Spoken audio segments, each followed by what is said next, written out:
Senhor, para mim é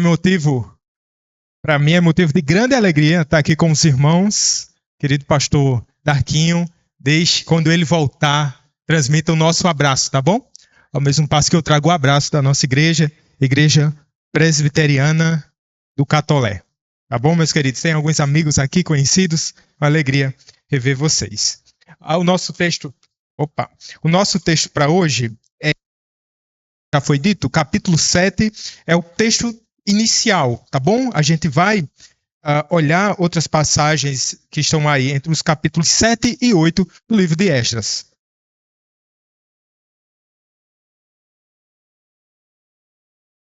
Eu percebi que vocês usam na liturgia a NVI, eu não sei se essa é a leitura regular dos irmãos. É a área, né? Tá bom, tá ótimo então, porque eu utilizo a área, então tá tudo bem.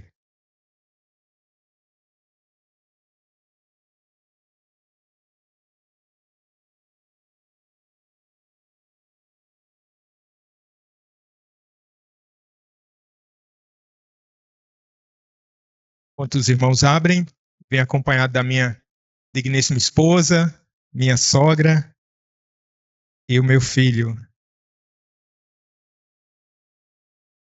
Digníssima esposa, acho que ela gostou, hein? Vamos lá, irmãos, vamos ler novamente essa passagem na íntegra, capítulo 7, versículos do 1 ao 10. Eu uso qual?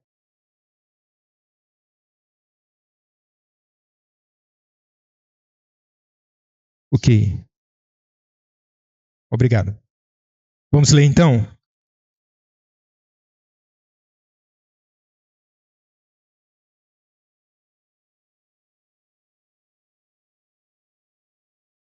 Passadas estas coisas no reinado de Artaxerxes, rei da Pérsia, Esdras, filho de Seraías, filho de Azarias, filho de Ilquias, filho de Salum, filho de Zadok, filho de Aitube, filho de Amarias, filho de Azarias, filho de Meraiote, filho de Zeraías, filho de Uzi, filho de Buque, filho de Abzua, filho de Finéias, filho de Eleazar, filho de Arão, o sumo sacerdote. Este Esdras subiu da Babilônia. Verso 6. Ele era escriba versado na lei de Moisés, dada pelo Senhor, Deus de Israel. E segundo a boa mão do Senhor, seu Deus, que estava sobre ele, o rei lhe concedeu tudo quanto lhe pedira. Também subiram a Jerusalém alguns dos filhos de Israel, dos sacerdotes, dos levitas, dos cantores, dos porteiros e dos servidores do templo, no 7º ano do rei Artaxerxes. Esdras chegou a Jerusalém no 5º mês, no 7º ano deste rei. Pois no primeiro dia do primeiro mês partiu da Babilônia, e no primeiro dia do 5º mês chegou a Jerusalém, segundo a boa mão do seu Deus sobre ele. Porque Esdras tinha disposto o coração para buscar a lei do Senhor e para cumprir, e para ensinar a Israel os seus estatutos e os seus juízos. Oremos, meus irmãos, mais uma vez. Nosso Deus, nos alegramos por estarmos aqui cultuando teu santo nome, nesse dia que o Senhor separou para o teu povo descansar nas tuas obras, ó Pai, para o teu povo ser renovado, Senhor, através do Evangelho. Queira, Senhor, se agradar de nós, usando, Senhor, esse pequeno instrumento, Senhor, e a tua palavra que é poderosa e que fala por si só, que o teu nome seja glorificado, e a tua igreja seja edificada, e que o teu nome, Senhor, seja exaltado. Essa é a nossa expectativa, Senhor, e a nossa oração. Em nome de Jesus. Amém.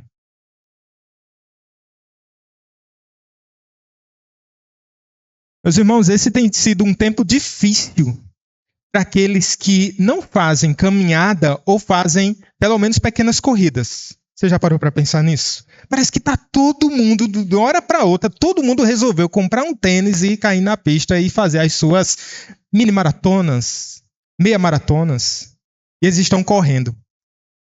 Agora teve um atleta chamado Hugo Farias, ele é lá de Americana, em São Paulo, que ele levou isso muito a sério.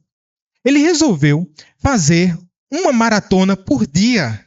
Essa saga ele realizou entre os meses de agosto de 2022 e os meses de agosto de 2023. Vocês sabem quanto é de corrida uma maratona? São mais de 42 quilômetros. E aí? Você está fazendo isso? Ele fez durante todo esse tempo, um ano inteiro, fazendo essa maratona. Uma por dia. Esse fez parte de um projeto. Essa sua saga fez parte de um projeto chamado Propósito, com o objetivo de, obviamente, completar essas 365 maratonas, mas ele foi além e fez 366. Porque, olha só, uma maratona a menos, outra a mais, não faz diferença. Faz. A quilometragem total foi de mais de 15.400 quilômetros. Ele gastou 27 pares de tênis. E esse é um recorde inédito nas Américas. Ora, para fazer e completar essa jornada, ele teve que se preparar.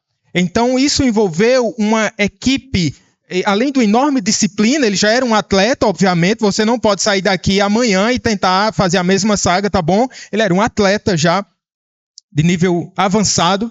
Envolveu, além de enorme disciplina, um suporte técnico, fisioterapeutas, nutricionistas, cardiologistas. Ele foi acompanhado por esse pessoal todo para monitorar um esforço diário extremo. O grande ponto é que o Hugo conseguiu completar sua jornada.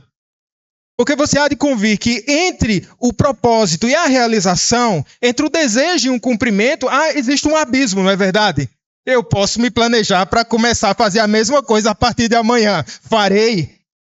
Aí são mais 500, ou 15.000 quilômetros e 27 pares de tênis. Mas o fato, meus irmãos, é que, mesmo com toda essa preparação do Hugo, ele se machucou.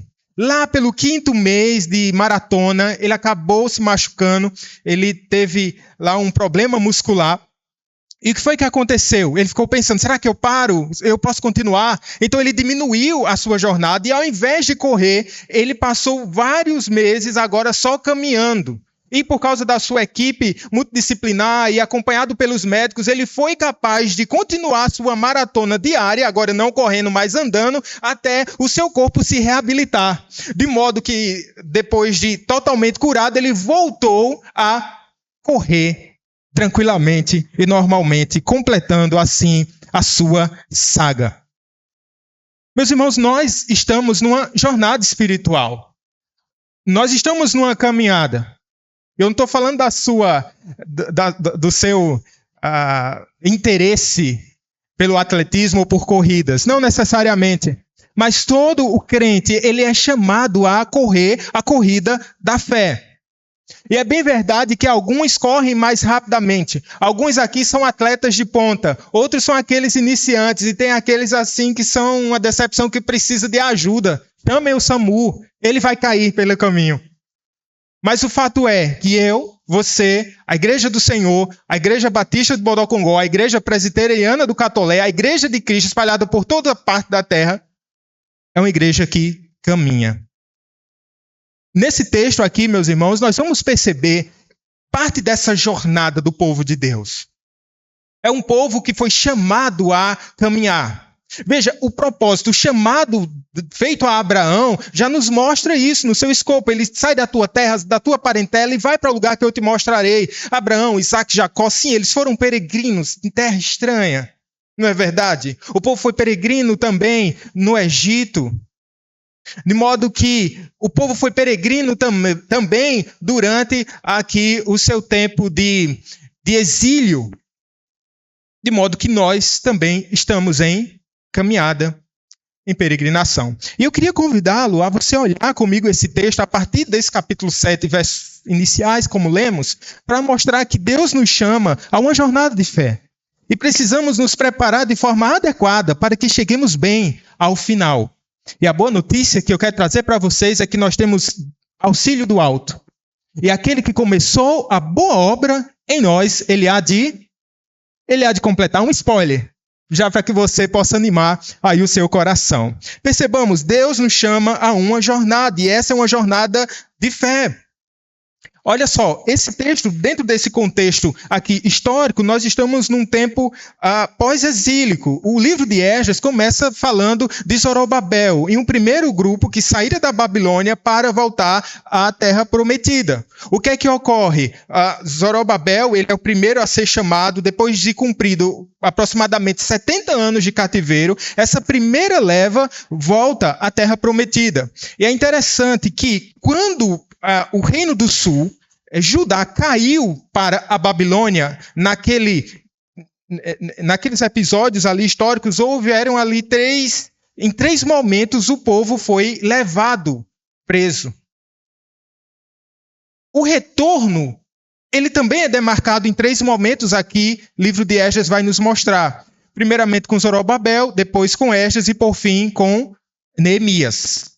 Então está dentro dessa estrutura histórica. Zorobabel se passa entre os capítulos 6 e o capítulo 7, a gente não percebe, mas se passam pelo menos 60 anos. Entra em cena a figura de Esdras. O que é que ocorre? Na primeira leva, no início do capítulo, no início do livro de Esdras, nós vamos perceber ali que teve um montante ali, pelo menos 50 mil pessoas peregrinando, voltando do exílio para a terra que o Senhor tinha prometido. 50 mil passando por lá. Eles reconstroem as muralhas, eles constroem um templo. O templo é pequeno, o pessoal fica meio assim, meu Deus, os mais saudosos pensando, eu queria um templo maior e tal. O fato é que agora o povo, parte do povo, que ainda é uma minoria, diga-se de passagem, por quê? Porque parte do povo tinha ido para a Babilônia, uma geração tinha nascido em Babilônia, tinha gostado da Babilônia e tinha ficado por Babilônia. E não demonstraram interesse de voltar à terra do Senhor, à Terra Santa. Então eles ficaram por lá, uma minoria vem, 50 mil pessoas. Mas você vai perceber nesse texto que agora, por meio de Esdras, desse escriba, mais uma leva volta para a Terra Santa. Quem? Pelo menos 1.500 homens, a gente pode estimar em 6.000, 7.000 pessoas, mais ou menos. Se 50 mil já era um número pequeno, agora o número diminui. Mas o que é que se preserva, irmãos? O que é que se preserva aqui? O remanescente fiel. Nunca vai faltar gente querendo voltar para o Senhor. Nunca vai faltar gente na igreja do Senhor Jesus. São os eleitos. São aqueles que perseveram na caminhada de fé. Esse é um fato. Essa é uma verdade. Agora Deus está movendo aqui como Ele que é autor de toda história, o soberano dos reis da terra, Ele que tem o lápis da eternidade em suas mãos, Ele está aqui executando os seus planos eternais. Para nos mostrar que os planos podem mudar, mas Deus permanece sempre o mesmo. Que o tempo pode mudar, mas nada se altera dentro do plano eternal do Senhor. Ele que rege todas as coisas. E Ele vai levantando, Ele vai movendo situações. Se você perceber, no início do livro de Esdras, o nome do protagonista aqui é Ciro, que é o rei da Pérsia. Então, o rei da Pérsia, Deus usa o rei da Pérsia para libertar o povo e fazer com que o povo, os cativos, voltem para Jerusalém. Nesse momento, Deus vai levantar outro personagem. Mas agora, tratando do povo de Israel, eleva-se aqui, diante dos nossos olhos, um personagem assim singular na história, que é o Esdras.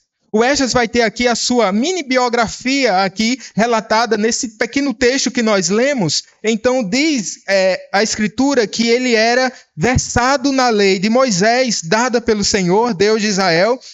Então ele era alguém que tinha o seu coração devotado a Deus. Percebamos que era um tempo de esfriamento espiritual. Percebamos que era um tempo de distanciamento da lei do Senhor em vários aspectos. Diga-se de passagem, havia lá uma minoria em Jerusalém e havia muita gente na Babilônia que se negara a ir a voltar à sua terra.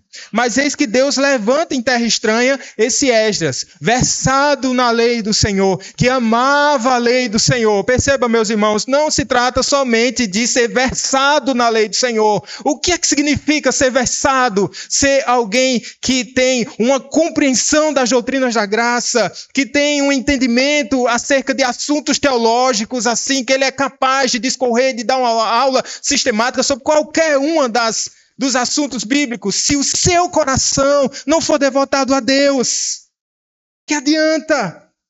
Se você tem luz na mente, mas falta fogo no seu coração. Esdras aqui, ele tem luz na mente, mas ele tem fogo no coração. Ele é um escriba, mas a Bíblia vai dizer, no verso 10, dele tinha disposto o coração para buscar a lei do Senhor e para cumprir e para ensinar em Israel os seus estatutos e juízos. Ou seja, meus irmãos, o conhecimento que Esdras tinha como escriba, como de família sacerdotal, ele tinha um propósito. Qual era o propósito? Encher de conhecimento assim, tal. Não, ele tinha esse propósito de cumprir e ensinar a lei do Senhor. Esse era o desejo dele. Aquilo que eu recebo, aquilo que eu aprendo, eu preciso passar para os meus irmãos. Eis aqui Esdras. Ele é chamado por Deus para uma restauração do culto, a adoração do povo de Deus, a espiritualidade do povo de Deus. Então, certamente, Esdras tem essa função levantado por Deus para restaurar o culto. Tanto é que quando ele chama pessoas, irmãos seus, para voltar a Jerusalém, ele se preocupa. A gente vai ver daqui a pouco quando estão os levitas, né, que estavam extremamente preocupados com a questão cultica, mas não somente ritual, litúrgica, mas a vida de adoração do povo de Deus. Esdras está disposto a liderar essa restauração espiritual. Eu pergunto a você, você está disposto a liderar uma restauração espiritual, meu amigo? Meu irmão? A começar da sua casa, ou aliás, melhor, a começar da sua própria vida, e que adentra também a sua casa, a sua família, e que chega até a igreja. Esdras estava disposto. Quando Deus chama um homem, é interessante que nós podemos pensar em 3 P's. Alguém me falou isso uma vez e eu não esqueci mais. 3 C's, aliás. O primeiro é competência. A pessoa ela deve ser competente naquilo que faz, mas ela também deve ter compromisso. O compromisso é colocar em prática a sua agenda. As pessoas estão contando com você, então você põe em prática, porque você sabe fazer e você quer fazer. É competência e compromisso. Mas tem um terceiro C que eles suplantam esses 2. Eles são mais importantes, que é o caráter. Que é o caráter. Imaginemos só se nós tínhamos um músico na igreja. Ele é uma pessoa versada, é uma pessoa competente, ele faz acordes assim inimagináveis, parece que ele tem 10 dedos em cada mão. Fui muito longe, né?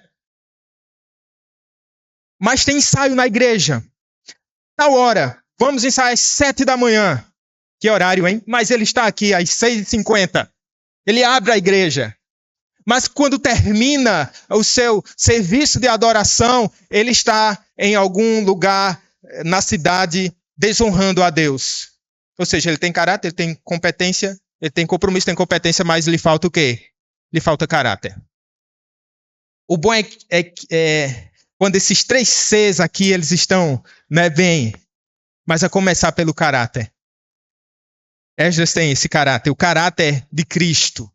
Caráter de um servo, um caráter de alguém que não guarda aquilo para si, mas de alguém que vive, que cumpre a lei. É claro que eu estou falando de Esdras de maneira humana, era alguém que era pecador, mas pensando no Cristo de Esdras, alguém que cumpriu a lei perfeitamente e viveu tudo que falava, não é verdade? Que era competente, que tinha compromisso e que tinha o próprio caráter divino.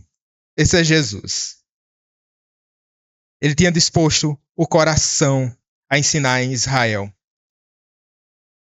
Mas Deus também levanta um líder estratégico. Porque quando nós pensamos aqui, dentro desse contexto histórico, nós estamos entendendo aqui uma realidade espiritual, mas há uma realidade também que podemos pensar geopolítica. E aqui Deus vai levantar outro homem, já tinha levantado Ciro, e agora vai levantar outro homem chamado Artaxerxes. Um rei, um homem não crente, capítulo 7, versículos 14 e 16, ele vai dizer assim, seu Deus, quando ele vai tratar sobre o Deus de Israel, seu Deus, Esdras. Então era alguém que não era crente, mas Deus usa quem ele quer, como ele quer, para cumprir os seus propósitos. E esse rei não somente vai consentir com a ida de Esdras, como também ele vai liberar todos aqueles que quiserem voltar a Jerusalém. Não somente isso, mas ele há de suprir, ele dá todas as garantias de suprimento de todas as necessidades para a viagem e também ao povo quando chegarem lá na sua terra. Eles estão ali responsáveis também por coletar utensílios, ouro, prata. Então, essa leva também vai ter esses utensílios, o ouro e prata, tudo isso liberado aqui pelo rei Artaxerxes. A partir do verso 11 até o 26, há uma transcrição de uma carta enviada do rei ao sacerdote. Nós não vamos lê-la na íntegra, mas depois você pode ler com mais cuidado. Eles recebem a posição de oficiais em missão, a garantia de liberdade de crença no versículo 14. Como eu falei, ele abre os cofres do tesouro real, recebem, ele dá doações, dá liberdade para que esse povo utilize da prata e do ouro, e deles fazerem coleta também na província, versículos 16, versículos do 21 ao 23. Presentes também para o holocausto, utensílios do templo da casa do rei, versos 19 e 20. Ele também proíbe a cobrança de impostos dos trabalhadores do templo, ou seja, ninguém paga imposto de renda, vocês podem ir tranquilamente. E há suprimento aqui de sobra: prata, ouro, trigo, barris de vinho, azeite de oliva e sal. É isso que ele faz. Ou seja, Esdras não teria dor de cabeça. Sabe, há momentos na vida da gente que a coisa ela fica tão clara, né? Seja um empreendimento na igreja, seja um empreendimento particular, seja algo espiritual. Às vezes a coisa fica tão clara, porque Deus ele abre as portas de maneira tão contundente que diz assim: meu amigo, o que é que eu posso fazer agora? Porque quando é tempo do Senhor, quando é chegada a hora que o Senhor tem para cumprir os seus propósitos estabelecidos no céu para serem cumpridos na terra, Ele faz da maneira que lhe apraz. Porque agindo Deus, irmãos, quem impedirá? Ninguém é capaz de impedir. A resposta de Esdras está aí nos versículos 27 ao 29. Atente para esse texto. Bendito seja o Senhor. Vamos ler juntos? Bendito.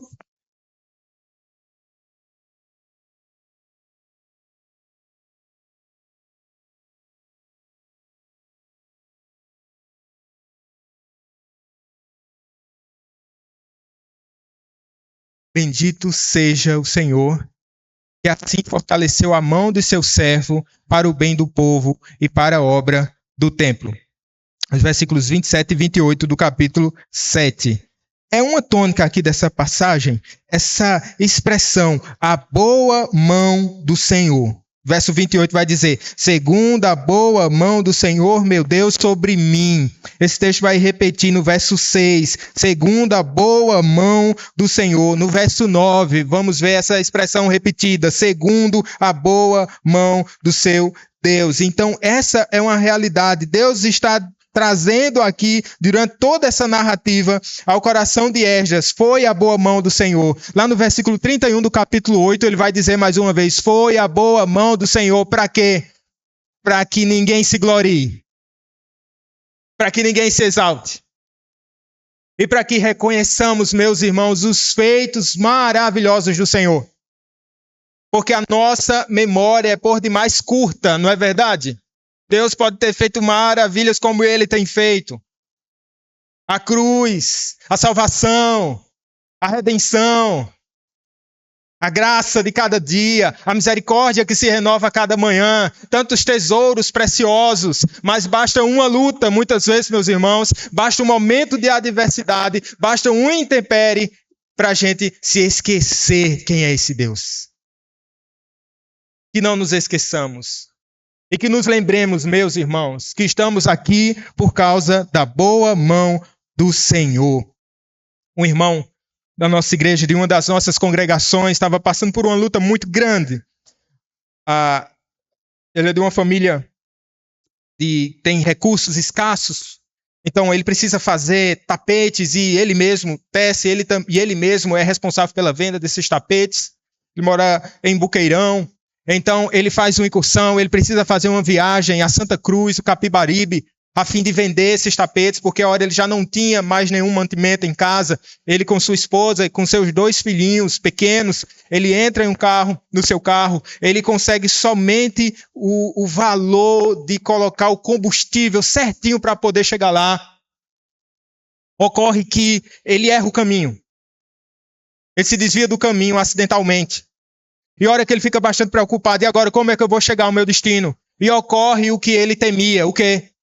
Ele só tinha o combustível contado, e a gente sabe como contar bem direitinho, né? A gente é especialista nessas coisas. Dá para chegar em casa, não dá e tal. Ficou no meio do caminho. E o carro dele fica parado ao lado de um posto de gasolina. E ele fica um tanto quanto preocupado. E ele diz assim, agora, o que é que eu vou fazer? Estou com minha esposa, meus 2 filhos aqui. O que fazer agora, Senhor? Ele faz uma breve oração. E o Senhor lhe dá o discernimento para que ele desça ali com os tapetes que tinha no carro e tente tentar se vender ali nas imediações do posto de gasolina. Ele pega os seus tapetes, ele sai numa rua estreita e ele sai batendo de porta em porta. Com alguns minutos ele retorna, sem nenhum tapete. Ele vendera todos os tapetes. Os frentistas eles ficam boquiabertos, dizendo assim, esse é um lugar onde o comércio ele não é pujante. Como foi que você conseguiu? Ele disse, foi o Senhor Deus. Foi o Senhor Deus. Ele conseguiu o valor de colocar o seu combustível, seguir a sua viagem e dar comida para os meninos e para a sua esposa. Mas por curiosidade, ele pergunta a um dos frentistas o nome daquele lugar. E o frentista de pronto diz assim, esse lugar se chama Vila do Socorro. É a Vila do Socorro, meu irmão. Não é essa mesma vila que nós caminhamos. Não é esse mesmo Deus que ele nos promete socorro em ocasião oportuna. Não é esse mesmo Deus. Talvez você esteja aperreado da vida. Talvez você esteja preocupado. Mas quero dizer para você que esse é o Senhor Deus que tem guardado os nossos pés. É o Senhor Deus que tem direcionado os nossos passos. Eu não sei se você tem experimentado disso. Não sei se vem à sua mente. Mas o fato é que você, lembrando ou não, Deus tem feito as maravilhas. E tem cuidado de vós. Está tudo pronto. Você só precisa ir. Irmãos, Deus nos chama a uma jornada de fé. E por isso nós precisamos nos preparar de forma adequada. Não podemos ir de qualquer forma. Não é verdade? Nesses dias surgiu uma manchete de um bêbado que, ao ver um grupo saindo numa maratona de 8 quilômetros, ele de chinelos havaianas, ele entra ali, estava com um tanque cheio, desculpa o trocadilho, e ele corre com as suas havaianas nos pés e tendo um melhor desempenho até do que aqueles que estavam munidos com todo o seu paramento, com seu tênis e com todo o seu equipamento. Não é esse tipo de preparação que Deus requer de nós. Ora, meus irmãos, que Deus nos colocou nessa caminhada. É necessário, meus queridos irmãos, que nós estejamos preparados. É necessário, meus irmãos, que nós estejamos vigilantes. O que é que ocorre aqui? Essa preparação de forma adequada. Nós entramos no capítulo 8. Há uma lista de nomes, e eu não quero deixar os irmãos exaustos com mais outra lista de nomes. Mas diz aqui no verso 1 somente. São estes os cabeças de famílias, com as suas genealogias, os que subiram comigo da Babilônia no reinado do rei Artaxerxes. Percebamos, meus irmãos, que depois, versículo 2 em diante, ele vai trazer vários nomes. Mas o que nos chama a atenção nesse primeiro momento é que a Bíblia destaca aqui os cabeças de famílias, ou seja, os sacerdotes do lar, os homens, eles eram contabilizados como responsáveis. É certo que muitos não quiseram ir nessa empreitada. No entanto, aqueles que foram liderados pelo cabeça, liderado pelos líderes aqui, pelos maridos. eles toparam voltar com Esdras. E aí está aí nos versículos do 1 ao 14. Cerca de 1.500 homens. E aí a gente considera as mulheres e as crianças, colocando aí um número estimado, 6.000, 7.000 pessoas. Alguns somente, filhos de Israel. O verso 7 do capítulo 7 vai dizer, mas aqui, ao remanescente que sobe. Houve uma pesquisa, meus irmãos, de algum tempo atrás já, um relatório de missões da Tailândia. Nesse relatório, houve uma descoberta notável. Ele revelou que quando o marido se torna cristão primeiro em uma família, há uma alta probabilidade de que o restante da casa também o siga. Os dados mostram que pelo menos 93% das famílias cujo o esposo, o homem do lar, havia se convertido antes, a família toda se converte. Não obstante, somente em torno de 15% a 20% da família se voltava para o Senhor Jesus, quando a mulher somente se convertia. Primeiro se convertia, melhor dizendo. Eu não preciso me alongar muito para dizer, meus irmãos, uma palavra para vocês. Você é o marido, você é o líder. Imagine só quem vai ser o primeiro alvo de Satanás, muito provavelmente. Porque se ele toca no cabeça do lar, certamente ele desestabiliza toda uma jornada. E aqui nós consideramos, obviamente, que Deus ele chama os seus eleitos de maneira inexorável. Todavia, meus irmãos, é necessário que estejamos atentos e vigilantes para as artimanhas de Satanás. Então, que estejamos vigilantes e atentos, meus queridos, meus amados irmãos. E você, menina, você está procurando um esposo? Ou está procurando não, né? Muito desesperador, né? É muito desesperador. Você está aguardando, né? Você está aguardando. Olhe menos para a performance. Talvez um atleta que corra aí uma maratona, você diz assim, pelo menos meia maratona eu topo. Não. Olhe se ele é um peregrino de coração. Veja se ele tem compromisso com o Senhor Jesus. Isso é mais importante, meu querido, minha amada irmã. Aqui, ele chega a um ponto interessante da passagem, no versículo 15. Do capítulo 8. Vamos ler do 15 ao 17? Ajuntei-os perto do rio que corre para a Ava, onde ficamos acampados 3 dias, passando revista ao povo e aos sacerdotes, e não tendo achado nenhum dos filhos de Levi, enviei Eliezer, Ariel, Semaías, Natã, Zacarias e Mesulão, os chefes, como também a Joiaribe e a Elnatã, que eram sábios. Enviei-os aí do chefe em Casifia e lhes dei expressamente as palavras que deveriam dizer a Ido e aos servidores do templo, seus irmãos, em Casifia, para nos trazerem ministros para a casa do nosso Deus. Há uma pausa aqui na peregrinação. Eles saem, mas eles têm um ponto de encontro ali, um local marcado para que todos os peregrinos se encontrassem junto ao rio a Ava. Um ponto estratégico, um canal que dava direto para o rio Eufrates. Depois de pegar o Eufrates já era. Podemos pensar que era uma espécie de limiar entre o exílio e o retorno. O rio, podemos pensar que era um ponto de virada da fé. Dali em diante, eles seguiriam para a sua jornada de 4 meses. Tem o apoio do exército oferecido pelo rei, aqui o Artaxerxes, o rei da Pérsia. Eles não teriam, por quê? Porque Esdras havia dispensado esse auxílio e depois ia dizer, eita, e agora? Nós temos aqui tesouros preciosos, estamos caminhando aqui com 25 toneladas de prata, 3,5 toneladas de ouro, e eles se assentam ali a Ava e eles vão orar. Mas antes, Esdras faz um levantamento e ele percebe que não tem levita ali na caravana. E o que é que ele faz? Ele, sabiamente, ele chama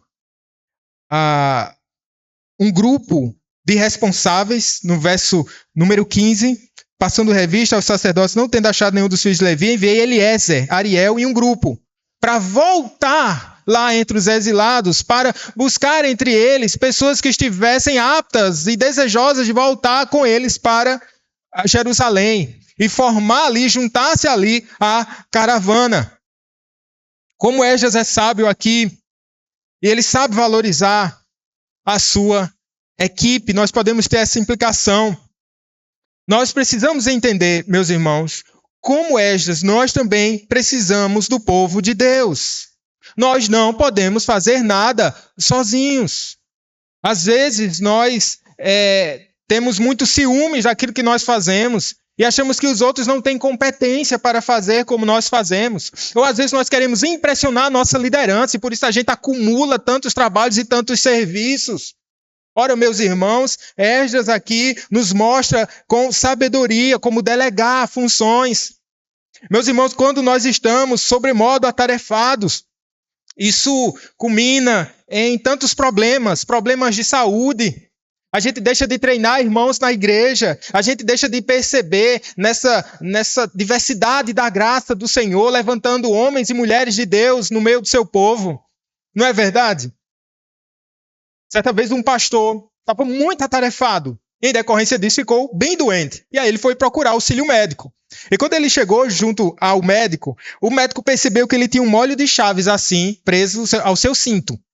Pensa aquele molho de chaves. Darquinho não anda com esse molho de chaves não, né? Eu tenho um molho de chaves, eu tenho que dar fim. Aí o médico, só observando ali, o médico disse, eu já sei qual é o seu problema. Ele disse, doutor, pode falar. Ele disse assim, é esse molho de chaves. Você tem muitas responsabilidades, você tem muitas atribuições. E se você centraliza tudo em si mesmo, fatalmente você vai ficar estafado como você está agora. Oremos ao Senhor, porque Deus é o Senhor da seara. Se falta trabalhadores, meus irmãos, o que é que a Bíblia nos orienta? Nos orienta a pedirmos trabalhadores para essa seara. Se há muitos trabalhadores aqui, louvado seja o nome do Senhor. Essa é a resposta certamente de oração de pessoas que um dia carregaram muitas chaves e que hoje pode delegar e dividir o seu molho com outros irmãos. Louvado seja Deus. Mas Jesus é exemplo perfeito de alguém que poderia ter optado em fazer tudo sozinho. Você é perfeccionista e você diz assim, ninguém faz como eu faço. Eu não deixo nem meu esposo lavar a louça, porque ele não... Vocês não fazem isso não, né? Fazem nada, vocês não fazem isso não. Mas suponhamos que você não deixa que alguém faça algo. Porque você fica, puxa, eu faço melhor. Me diga uma coisa, alguém na face da terra e de todo o universo era mais competente do que Jesus para fazer algo? Em tudo ele era muito bom. Em tudo ele era perfeito. Não obstante, ele chama homens imperfeitos, ele dá atribuições, divide tarefas, ele dá dons, ele capacita esses irmãos, esses seus servos para trabalharem.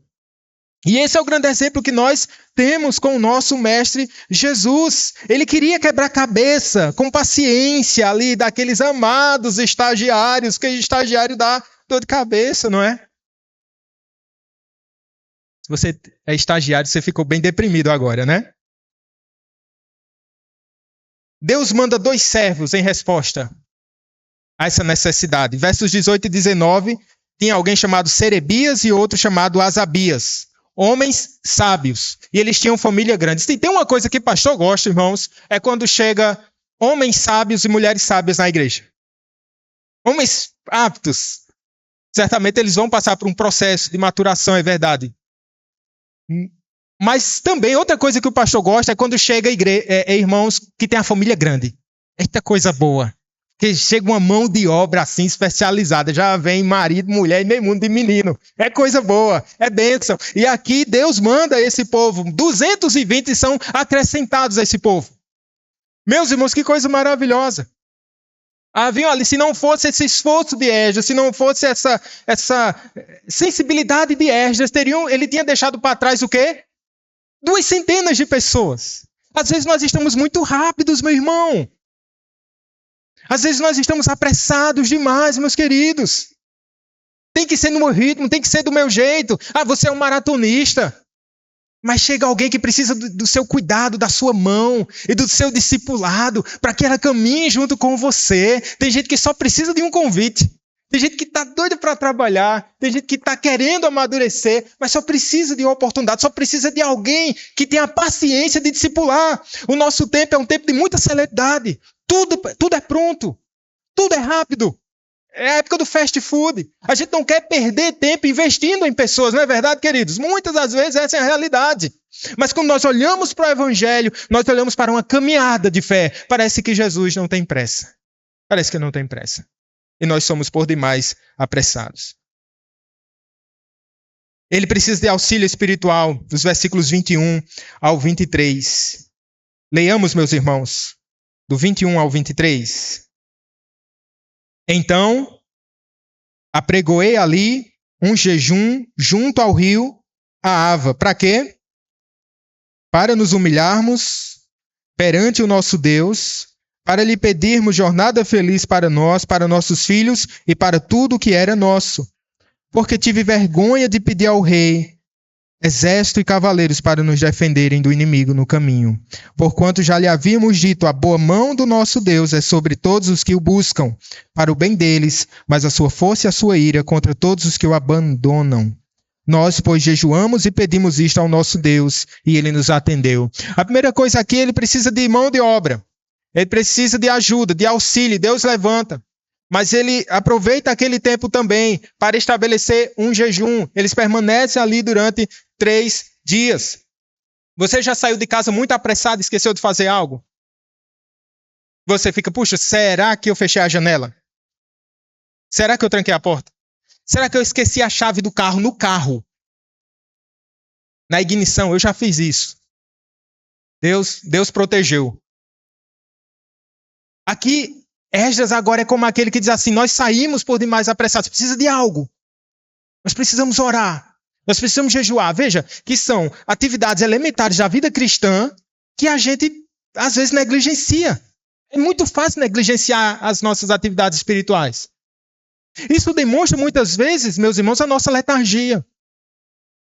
A nossa falta de preocupação com a vontade de Deus, em se submeter à vontade do Senhor. Ou nessa pressa do dia a dia, a gente acaba por negligenciar coisas que são tão importantes na nossa agenda. Aqui, esses irmãos param e eles jejuam. Eles estão diante de um grande desafio. Eles percebem que é uma jornada pela frente, mas eles oram. Eles jejuam, melhor dizendo. E eles falam com o Senhor também, obviamente. E qual é o pedido dele? Senhor, livra-nos das mãos dos inimigos. Veja o contraste. Ele está dizendo o tempo todo que a mão do Senhor era com eles. A mão do Senhor estava guiando o seu povo. Mas ele não se esquece de que também poderia haver ali incursões inimigas. Havia inimigos tentando assaltá-los nessa jornada. Você atenta para a realidade que nós estamos vivendo quando estamos com Cristo Jesus? O inimigo das nossas almas, ele quer nos atrapalhar os planos. Se você está distante do Senhor, você pode ficar tranquilo. Nada vai acontecer, o inimigo está tranquilo. Mas se você se levantar, dê um passo de fé. Diga, eu vou para a igreja. Eu vou começar a ler a Bíblia. O que é que acontece? Meu amigo, a coisa começa a ficar complicada, não é não? A coisa começa a ficar complicada. Mas essa é a jornada, por isso que nós precisamos, irmãos, estar atentos. Quando Pedro, todo corajoso diante do Senhor, dizia assim, não, eu vou contigo, eu estarei contigo, Senhor. Jesus, de maneira muito franca, diz assim, olha, Satanás me requereu tua alma, ele queria te peneirar. Muitas vezes nós não estamos atentos a essa realidade, né, meus queridos irmãos? Satanás queria te peneirar. Veja, é necessário, meus queridos, que nós estejamos em alerta, em atenção. Precisamos seguir sem olhar para trás, mas não sigamos sem antes buscarmos a presença do nosso Deus. Essa é a lição que nós entendemos e aprendemos aqui. Mas tem uma última parte desse texto, que é o êxito da chegada. Eles saem com um propósito. Eu falei para vocês que entre o planejar e o executar há um hiato. há mil possibilidades. Mas o fato é que esse povo, ele é revestido de graça, ele é fortalecido espiritualmente, eles têm toda a equipe montada, a igreja do Senhor está completa e agora eles peregrinam. E qual o final dessa história? No verso 31 diz que eles partiram do rio Ava, diz aí o tempo, no dia 12 do primeiro mês, foram para Jerusalém. O que é que diz no verso 31, irmãos? E a boa mão do nosso Deus estava sobre nós, e livrou-nos das mãos dos inimigos e dos que nos armavam ciladas pelo caminho. O Senhor protegeu o seu povo. O Senhor levou esse povo debaixo da sua graça e da sua segurança. Esse povo pôde chegar do outro lado do rio. Esse povo pôde descansar ao chegar do outro lado do rio. Por ora, não é tempo de descansarmos nessa jornada, mas de caminharmos, mas com fé de que o Senhor há de nos conduzir e a nossa chegada é certa. Quando o povo chega ali, esse povo descansa. Perceba aí no verso 32, chegamos a Jerusalém e repousamos ali 3 dias. Eles chegam e eles descansam. Eles chegam a Jerusalém. Percebam que para muitos ali, ou para todos, essa geração nunca tinha chegado, nunca tinha ido até Jerusalém. E quando eles chegam lá, eles dizem, essa é a terra. Esse é o lugar. Obviamente, dentro da história da redenção era um ponto. O lugar que Deus tem preparado para nós não se encontra em nenhuma localidade geográfica nesse mundo. Não é verdade? Mas, como peregrinos de coração, Deus nos tem preparado um lugar no céu. Deus tem preparado um lugar para o seu povo. Isso é maravilhoso. Mas esse povo descansa. Eles podem descansar 3 dias aqui. Meus irmãos, vocês já prestaram atenção que também nós estamos num dia de descanso? O domingo é um dia de descanso. O domingo é um dia de nós sermos renovados pela palavra do Senhor. O domingo é o dia de nós estarmos diante da eternidade. Parece que as cortinas da eternidade elas se abrem. Depois de uma semana de lutas, de dificuldades ou de afazeres, como é comum a todos nós podemos descansar o nosso coração nos feitos do Senhor, nas obras do Senhor, na obra de Cristo Jesus. Esse é o descanso da nossa alma. Isso faz falta para você? Ou se você não vem à igreja no domingo, você diz assim, na segunda é tranquilo, é nada. Mas quando nós saímos daqui, a nossa alma está renovada pelo Evangelho do Senhor Jesus. A esse santo, esse descanso que Deus tem preparado para os seus. Há uma prestação de contas. No verso 29, esse povo tinha levado consigo 25 toneladas de prata, 3,5 toneladas de ouro, e quando eles chegam lá, eles têm que prestar contas. No verso 29, vamos perceber essa realidade. Verso 34, melhor dizendo, tudo foi contado e pesado, e o peso total imediatamente registrado. Ou seja, eles foram fiéis na jornada. Tudo aquilo que tinha sido posto nas mãos deles, eles guardaram. E eles realizaram. E eles chegaram. Meus irmãos, Deus coloca um tesouro em nossas mãos. E o que é que Ele requer de nós? Que sejamos o quê? Encontrados fiéis. Não pense que o tempo, os recursos, a saúde que você tem recebido, os dons, os talentos, é para a gente guardar. Não, é para a gente utilizar para a glória de Deus. É para nós fazermos e cumprirmos a vontade de Deus, sendo usados por Deus aqui nesse mundo. E é isso, eles chegam fiéis, entregam a presença ali das autoridades, tudo que tinha sido posto em suas mãos. E no final, verso 35, eles oferecem um sacrifício, holocaustos a Deus. Holocausto de expiação, ou seja, eles pedem perdão pelos seus pecados. Eles estão ali no momento de adoração, eles estão ali no momento de contrição. Porque qual o propósito de Esdras? Eu falei para vocês, era uma restauração de ordem espiritual. E essa obra não está completa, é verdade. Mas nesse momento aqui, esse povo presta culto a Deus, um holocausto ao Senhor, adoração na presença do Senhor. É isso. Essa é a nossa vida de adoração. Eu só queria chamar a atenção para você, para nós encerrarmos, no verso 35, como é que eles são chamados aí? Eles são chamados de os exilados que vieram de onde? Do cativeiro. Os exilados que vieram do cativeiro. Essa ainda era a identidade do povo. O autor faz questão de frisar. Esses eram exilados, eles estavam no cativeiro. Não era o lugar deles. Meus irmãos, o apóstolo Pedro, escrevendo a sua epístola, ele vai falar novamente de um povo que é peregrino. Que nós não estamos na nossa terra. Não estamos no nosso lugar.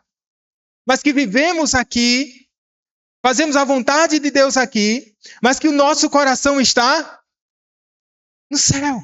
O nosso coração está em Deus. O nosso coração está na eternidade. Ora, o apóstolo Paulo, ele ficava assim, numa sinuca de bico, como fala, né? Ele diz, olha, eu queria ficar aqui para trabalhar, mas eu sei que estar com Cristo é o quê? Melhor? Infinitamente melhor. Estar com Cristo, meus irmãos queridos, é infinitamente melhor. É para lá que nós estamos indo, é para lá que nós estamos caminhando. Talvez você tenha, nessa jornada de fé, tenha diminuído os seus passos. Eu convido você a não parar. Você está contundido. Você se machucou. Você está lento. Eu convido você a continuar nessa jornada e nessa peregrinação. Às vezes é tão rápido e tão fácil. Eu estou machucado, vou parar. Estou machucado, não vou continuar mais essa jornada. Não, meu querido irmão. Precisamos ir além, precisamos ir adiante.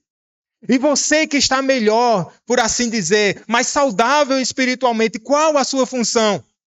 Esdras foi levantado no meio de uma geração para encabeçar e para orientar e para encorajar os demais.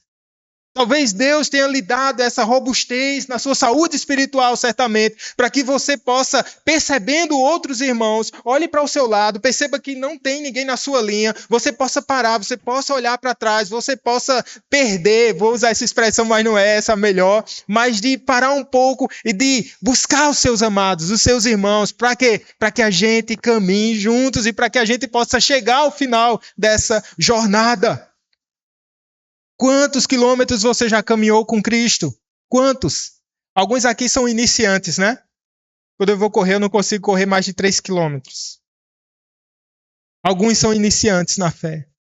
Correram poucos quilômetros. Não gastaram nem o primeiro par de tênis. Outros aqui já passaram dos 27 pares de tênis. Outros aqui já têm muita quilometragem na bagagem. Mas, meus queridos, tanto aquele que é novo na jornada, quanto aquele que já caminha há muito tempo, você só está caminhando por causa do Espírito Santo que tem lhe ajudado. Não é por sua própria força, não é por sua capacidade, mas é pela força do Senhor. Talvez você já tenha sido rápido demais e hoje está lento. Não pare. O nosso campeão caminhou lentamente para a cruz do Calvário. E ele não parou até cumprir a sua missão. E ele promete te ajudar, meu irmão.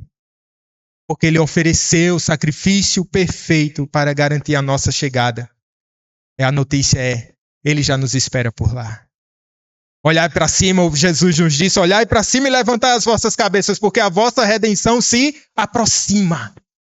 A vossa redenção se aproxima. Levantem as suas cabeças, levantai as suas cabeças. A redenção já se aproxima. Paulo, escrevendo aos Romanos, ele diz assim, e digo isto a vós, irmãos, que já é hora de despertarmos do sono, porque a nossa salvação está agora mais perto do que quando começamos a crer.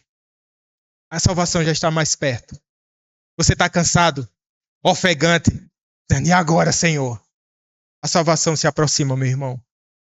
Você está na sua saúde, na sua vitalidade, continue firme, sem olhar para trás. Lembre-se que tem inimigos tentando lhe derrubar. A nossa luta não é contra carne nem contra sangue, mas contra as potestades do ar.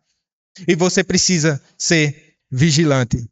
Mas, meus irmãos, há uma canção antiga que diz assim, não é dos fortes a vitória, nem dos que correm melhor, mas dos fiéis e sinceros que seguem junto ao Senhor. Não é dos fortes a vitória, nem dos que correm melhor. Quero convidar você nessa noite. Quero convidar você que não faz parte dessa maratona.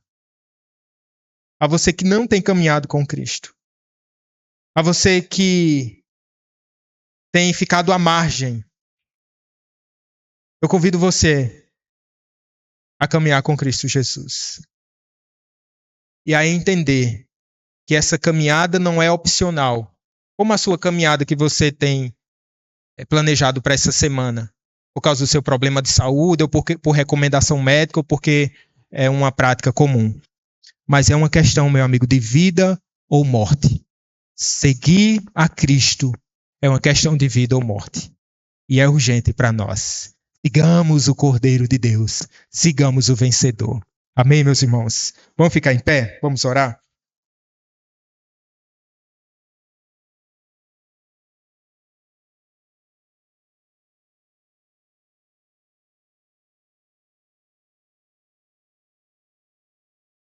Nós te louvamos, Senhor, por tua palavra, Senhor, ministrada. Obrigado pela porção, Senhor, do teu evangelho, Pai, trazida às nossas almas nessa noite. Queremos te bendizer, Senhor, porque a igreja continua caminhando. Queremos te bendizer porque nós continuamos nessa jornada. Queremos te louvar, Senhor, porque é o Senhor que tem nos sustentado pela mão. Queremos te louvar porque a força vem do Senhor. Queremos, ó Pai, rogar que na força do Teu Espírito Santo continuemos essa jornada de fé, Senhor. Para aqueles que estão cansados, eu peço o Teu renovo. Para aqueles que estão fortes e vigorosos nessa caminhada, que o Senhor possa preservá-los dessa forma. Aqueles, ó Senhor Deus, que ainda não tomaram a sua cruz, que ainda não olharam com fé para o Senhor Jesus, que nessa noite eles possam ser despertados pelo Teu Espírito Santo, Senhor Deus, e que eles possam também entrar nessa jornada que só acaba na Nova Jerusalém, que só acaba, Senhor, no deleite eterno, que só acaba, Senhor, nessa mesa, nesse banquete que o Senhor tem preparado para os seus. Eu oro assim, Senhor, e te agradeço. Em nome de Jesus. Amém.